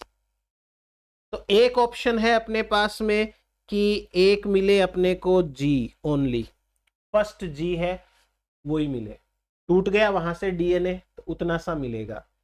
एक ऑप्शन है अपने पास में ATCCAAG, ये मिले ऑप्शन में, ठीक है। यहां से टूट जाएगा, यहां से नहीं, पहले वाले से नहीं टूटेगा तो वहां से टूटेगा। ब्रेकडाउन वाले सेगमेंट 2 बन सकते हैं यहां से, या तो पहला टूटेगा, पहला नहीं टूटेगा तो आगे वाला टूटेगा। दूसरा देखो, अगर कोई भी नहीं टूटा तो उसका अलग ही बैंड बनेगा, वो सब में कॉमन होगा। भाई किसी में भी कुछ नहीं टूटा तो वो बैंड सब में आएगा, तो उसको हटा देंगे, उसको रीड नहीं करेंगे। दूसरा ग्रुप देखो, दूसरे ग्रुप के अंदर पाइपेरिडीन फॉर्मेट, पाइपेरिडीन फॉर्मेट, पाइपेरिडीन फॉर्मेट। अब पाइपेरिडीन फॉर्मेट है, तो वो क्या करेगा, पहले सीक्वेंस लिखते हैं, गेट CCAAGT। पाइपेरिडीन फॉर्मेट ए पे भी काम करता है, जी पे भी काम करता है, और वो क्या करता है, बॉन्ड को वीक बना देता है। तो यहां पर काम करेगा, यहां पे काम करेगा, यहां पे काम करेगा, यहां पे काम करेगा और यहां पे काम करेगा। मतलब 5 जगह से टूटने के चांस है। पहला ऑप्शन सिर्फ, अब इसको पाइपेरिडीन प्लस 90 डिग्री सेल्सियस टेम्परेचर देते हैं। पहला ऑप्शन कि खाली G टूट जाए, दूसरा ऑप्शन GA टूट जाए, तीसरा ऑप्शन GATCCA टूट जाए, चौथा ऑप्शन GATCCA, फिर A है वो टूट जाए, पांचवा ऑप्शन GATCCAAG, ये टूट जाए। जहां मैंने स्टार लगाया मैंने वहीं तोड़ा है और कुछ नया नहीं किया है। अब तीसरा ग्रुप है, इसमें क्या लेते हैं अपन, हाइड्राजीन। हाइड्राजीन, तो हाइड्राजीन में क्या होगा, पहले तो नॉर्मल सीक्वेंस लिखो, गेट CCAAGT। ये C और T दोनों को मॉडिफाई करता है, तो एक यहां मॉडिफिकेशन होगा, एक यहां होगा, एक यहां होगा और एक यहां होगा, 4 मॉडिफिकेशन होंगे। तो 4 जगह पे ब्रेक लगेगा, P plus पाइपेरिडीन plus 90 degree Celsius temperature. तो ऑप्शन 1 एक GAT मिल सकता है 3 का, फिर उसके बाद में GATC मिल सकता है, फिर GATCC मिल सकता है, फिर नेक्स्ट मिलेगा GATCCAAT। ये तो पूरा ही मिलेगा, ये तो पूरा का पूरा मिलेगा। फिर उसके बाद में चौथा ग्रुप है, चलो इधर लिख लेता हूं मैं, जो फोर्थ ग्रुप है उसके अंदर मैंने हाइड्राजीन प्लस 1.5 NaCl लिया है, यानी ये ओनली C के ऊपर काम करेगा। तो सीक्वेंस था हमारा gate double C double A G T, ये ओनली सी पे काम करेगा तो ओनली सी सी जो है वो होगा। अब उसके बाद में क्या होगा, इसको पाइपेरिडीन प्लस 90 डिग्री सेल्सियस टेम्परेचर से ट्रीट करेंगे।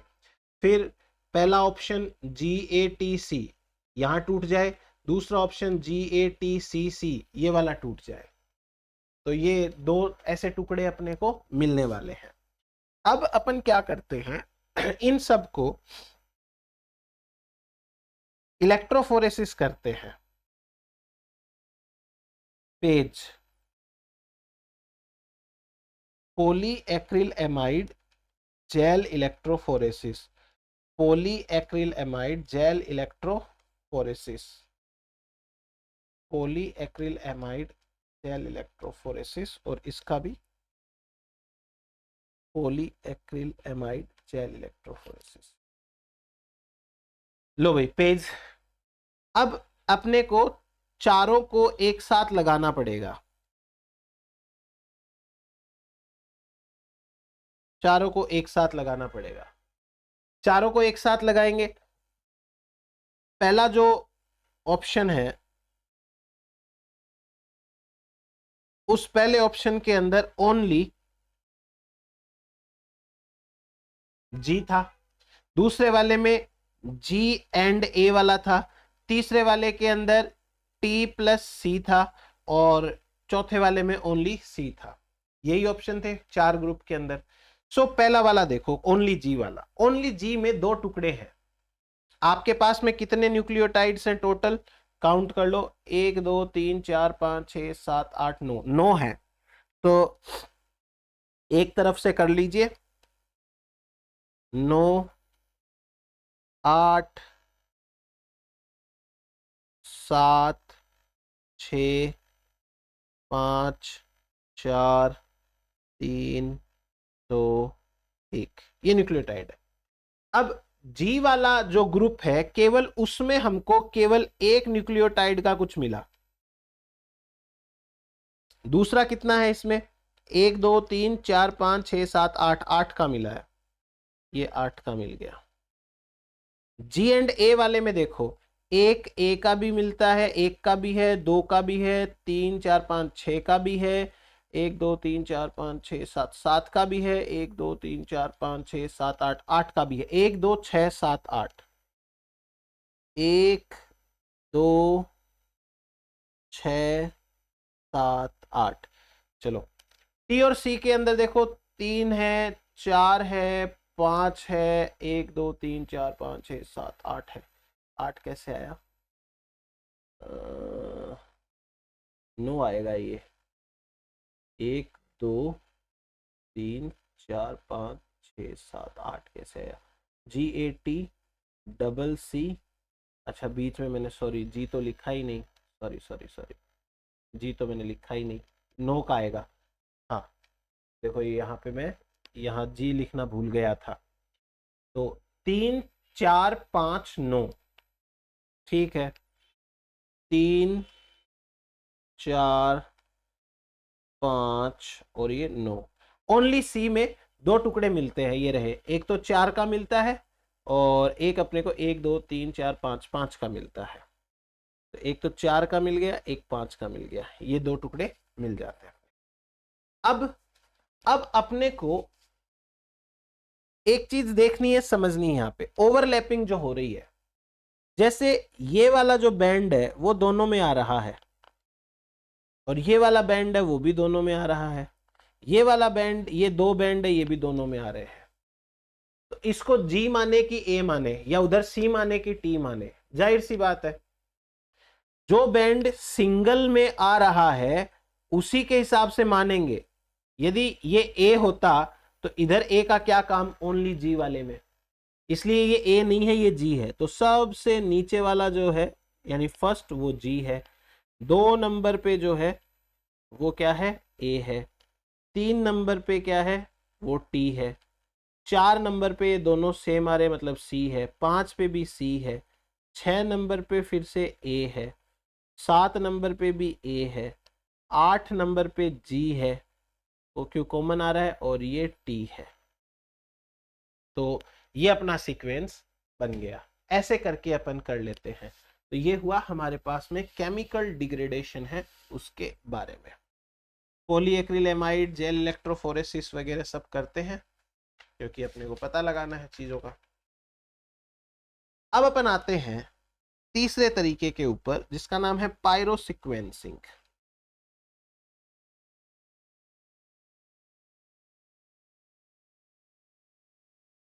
पायरोसीक्वेंसिंग क्या है, कैसे है, मैं सारा बता देता हूं। पायरोसीक्वेंसिंग मेथड है वो किसने दिया, और नॉर्मल पहले वो देख लेते हैं। देखो, this method was given bye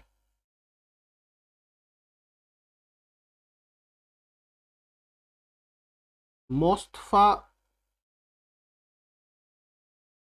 जोनाघी and Pal Nyren 1996 के अंदर। अब इसके अंदर हमें बेसिक कॉन्सेप्ट क्या पता है? बेसिक कॉन्सेप्ट ये है कि जब कोई नया न्यूक्लियोटाइड जुड़ता है चेन के अंदर, तो वो आता तो है ट्रिपल फॉस्फेट के रूप में, यानी ट्राइफॉस्फेट के रूप में, लेकिन जो पहले वाले का 3 प्राइम OH है वो दूसरे वाले पे जब अटैक करता है आने वाले पे, तो वो उसका पायरोफॉस्फेट निकाल देता है। और पायरोफॉस्फेट निकल जाएगा तो क्या होगा वो मैं आपको यहाँ पे आराम से समझा देता हूँ सारी चीज। तो इस सीक्वेंसिंग के अंदर हमें कुछ बेसिक चीजों के ऊपर ध्यान देना है। देखो, होता क्या है कि जब कोई DNA है और ये मान लीजिए एक ग्रोइंग स्ट्रैंड है, इसमें मान लीजिए कोई भी DNTP आता है, तो वो DNTP यहां जुड़ेगा और उसमें से पायरोफॉस्फेट है वो निकल जाएगी। पायरोफॉस्फेट निकलती है, ये मैंने स्टार्टिंग में भी बताया था। देखो यहाँ पे फिर से दिखा देता हूं एक बार, इसलिए मैंने लिख दिया था ताकि आपको थोड़ा सा याद रह जाए, बाद में अपन समझ लेंगे।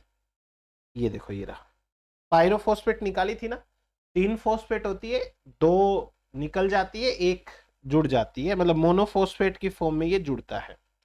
तो अब यही चीज का यहाँ पे इस्तेमाल करना है अपने को, और इसके अंदर इंपॉर्टेंट एंजाइम समझ लोगे तो सारा कुछ हो जाएगा।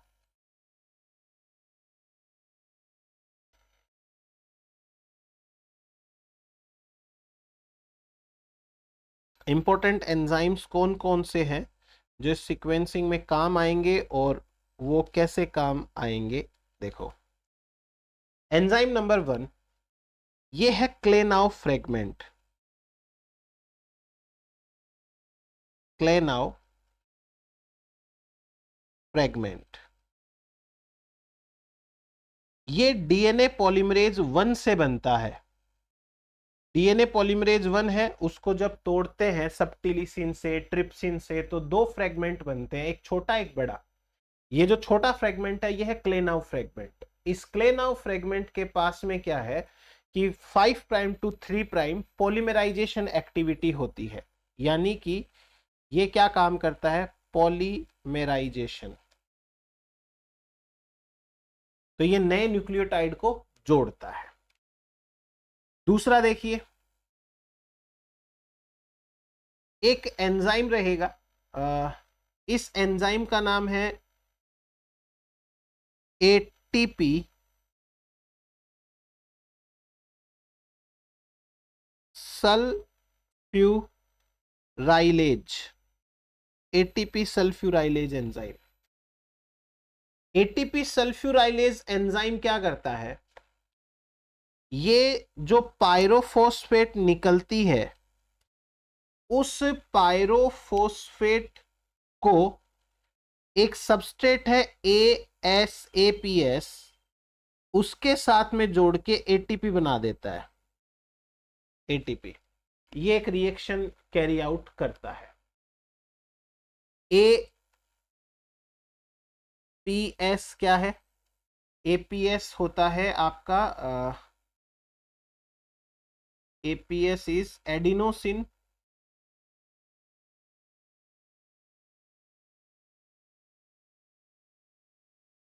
एडिनोसिन फॉस्फोसल्फेट।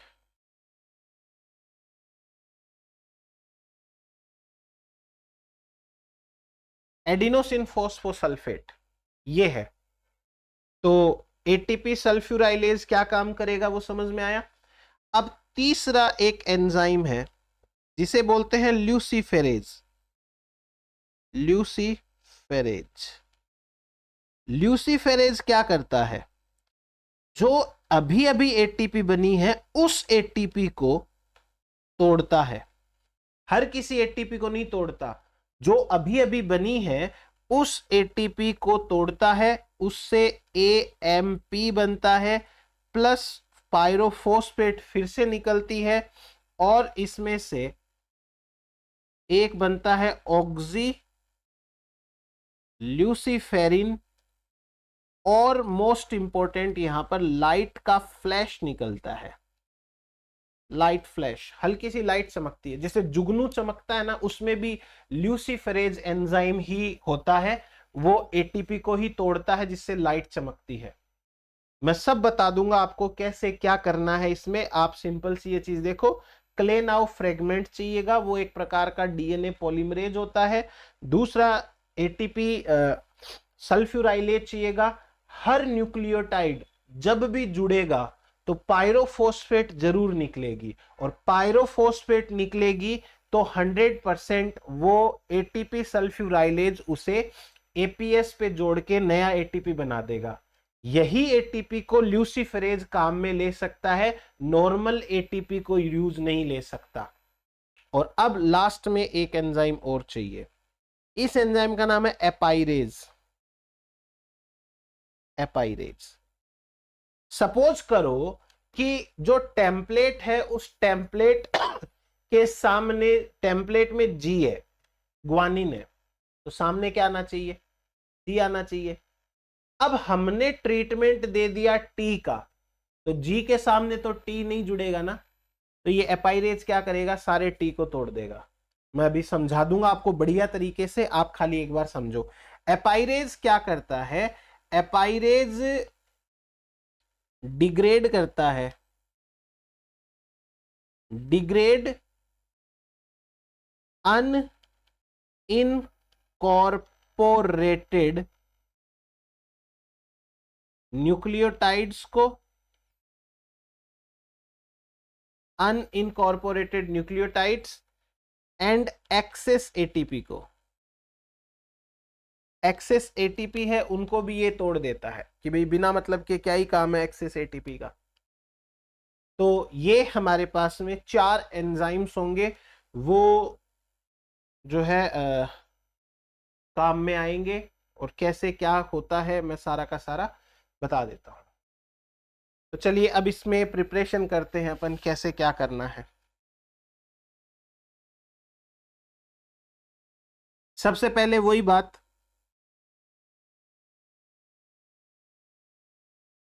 कि हमको डीएनए लेना है, डीएनए आइसोलेशन। डीएनए आइसोलेशन है, उसके बाद में क्या बोलते हैं, पीसीआर करेंगे। पीसीआर करने के बाद में अपन डीनेचुरेशन कर लेंगे, डीनेचुरेशन करेंगे, और डीनेचुरेशन करने के बाद में सिंगल स्ट्रैंड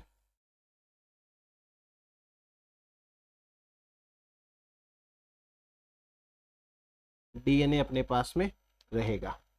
ठीक है, अब मेरी बात को ध्यान से सुनो, कि सपोज करो कि ये जो सिंगल स्ट्रैंड डीएनए है इसका सीक्वेंस है GATCAGCT। मान लो एक बार, ये 3 प्राइम है और ये 5 प्राइम है, ये टेम्पलेट है, ये टेम्पलेट है।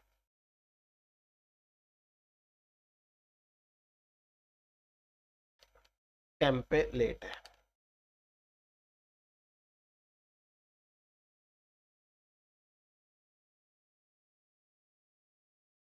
ठीक है, ये टेम्पलेट स्ट्रैंड है। अब अपने को यहां पे क्या करना है वो समझिए ध्यान से।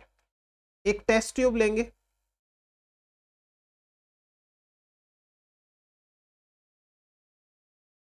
टेम्पलेट इन टेस्ट ट्यूब,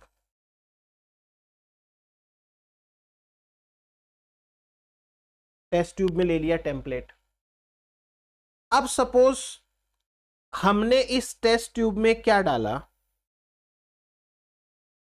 जी के सामने सी डालना चाहिए था, हमने इसमें डी एटीपी डाला, नो रिएक्शन,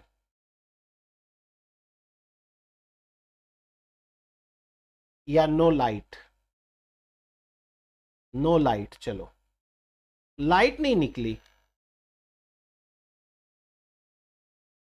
जब हमने इसमें डी जीटीपी डाला, नो लाइट। जब हमने इसमें डी टीटीपी डाला, नो लाइट। और लेकिन जब हमने इसमें डी सीटीपी डाला तो इसमें लाइट निकलती है।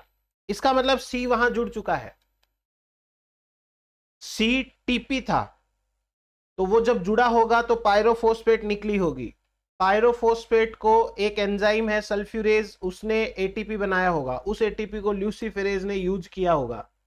समझना मेरी बात को। तो लाइट जली, लाइट जलने का मतलब हमने ये फर्स्ट टाइम किया है, first light when C is added. पहली लाइट तब जली जब सी ऐड किया, तो इसका मतलब फर्स्ट न्यूक्लियोटाइड क्या है, इज सी। पहला न्यूक्लियोटाइड सी है, तब लाइट जली। आप ध्यान देना, जब सेकंड लाइट कब आएगी, सेकंड लाइट तब आएगी जब आप टी जोड़ोगे। जब टी वाला स्टेप आएगा तब सेकंड लाइट आएगी। थर्ड लाइट है वो कब आएगी, जब आप ए जोड़ोगे। फोर्थ लाइट है वो कब आएगी, जब आप जी जोड़ोगे। फिफ्थ लाइट है वो कब आएगी, जब आप टी जोड़ोगे।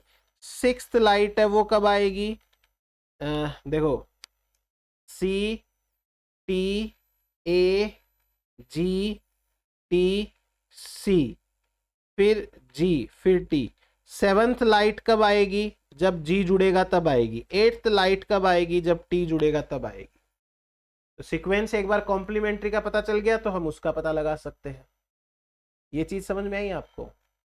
हमने हर बार सारी चीजें जोड़ी लेकिन लाइट नहीं जली। लाइट नहीं जली इसका मतलब यही है कि भाई वो एनकॉर्पोरेट नहीं हुआ। एनकॉर्पोरेट नहीं हुआ तो उसको एस्पाइरेज है वो तोड़ देगा। एस्पाइरेज एपाइरेज एंजाइम है, हाँ एपाइरेज एंजाइम वो उसको तोड़ देता है। इफ नो लाइट तो इसका मतलब है D ATP will be degraded by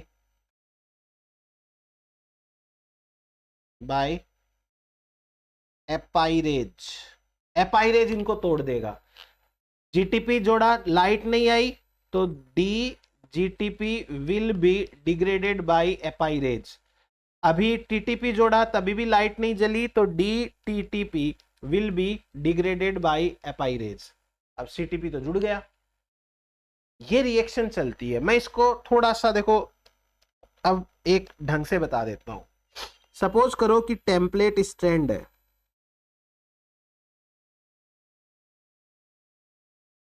three prime, और सपोज करो कि यहां पे कोई टी जी ए है, ठीक है, यहां पे प्राइमर है 5 प्राइम। अब ध्यान से देखना, हमारे पास में DATP जब डाला होगा पहली बार में, दूसरी बार में, तीसरी बार में, कभी ना कभी तो डालेंगे DATP। जब DATP डालेंगे यहां पे, तो जो DNA पॉलीमरेज है, बेटर टू से क्लेनाउ फ्रेगमेंट, वो क्या करेगा, इस A को तो जोड़ देगा यहां पे AMP के रूप में, और यहां से पायरोफॉस्फेट है वो निकल जाएगी इसकी। अब पायरोफोर्स जैसे ही निकली तो दूसरा काम आता है अलग एंजाइम का जिसका नाम है सल्फ्यूराइलेज। सल्फ्यूराइलेज सल्फ्यूराइलेज क्या करता है, एपीएस को एटीपी बना देता है, और ये एटीपी बन गया तो ल्यूसीफरेज ये क्या करेगा, ल्यूसीफरेज लाइट प्रोड्यूस करेगा। काम की बात ये है, ऊपर हमने डीऑक्सी एटीपी डाला था और नीचे लाइट जल गई। लाइट जलने के बाद में, आफ्टर लाइट,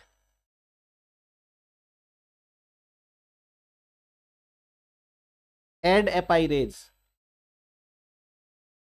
एपाइरेज क्या करेगा भाई, एक एटीपी था वही जुड़ना था, अगला तो सी जुड़ेगा, टी के बाद जी है तो सी आएगा, तो एपाइरेज क्या करेगा, जो एक्स्ट्रा ए है उनको तोड़ देगा। एड एपाइरेज, एक्स्ट्रा डीएटीपी डिस्ट्रॉयड, ये लो एक्स्ट्रा डी है वो हट जाएंगे। फिर सी जोड़ेंगे, सी मतलब हमें नहीं पता कि क्या डालना है नेक्स्ट टाइम टेस्ट ट्यूब के अंदर, हम रैंडमली एक सीक्वेंस में डालते रहेंगे। सही होगा तो पूरी रिएक्शन होगी तो लाइट जल जाएगी, नहीं सही होगा तो वेट करेंगे, लाइट नहीं जली है एपाइरेज डाल दो, अब नेक्स्ट ट्राई करो। बिना एपाइरेज के भी एक बार नेक्स्ट ट्राई कर लो, कौन सी लाइट जल रही है, 2-4 बार में इकट्ठा हो जाए फिर एपाइरेज डाल दो, वो सबको डिस्ट्रॉय कर देगा। तो ये तरीका होता है हमारे पास में पायरो सीक्वेंसिंग के अंदर। तो आप डीएनए सीक्वेंसिंग है वो ये चीज पढ़िए, आपके बहुत काम आएगी एग्जाम में, बहुत बेसिक से मैंने बताया। कोई चीज नहीं समझ में आए दोबारा पूछ लेना। Thank you.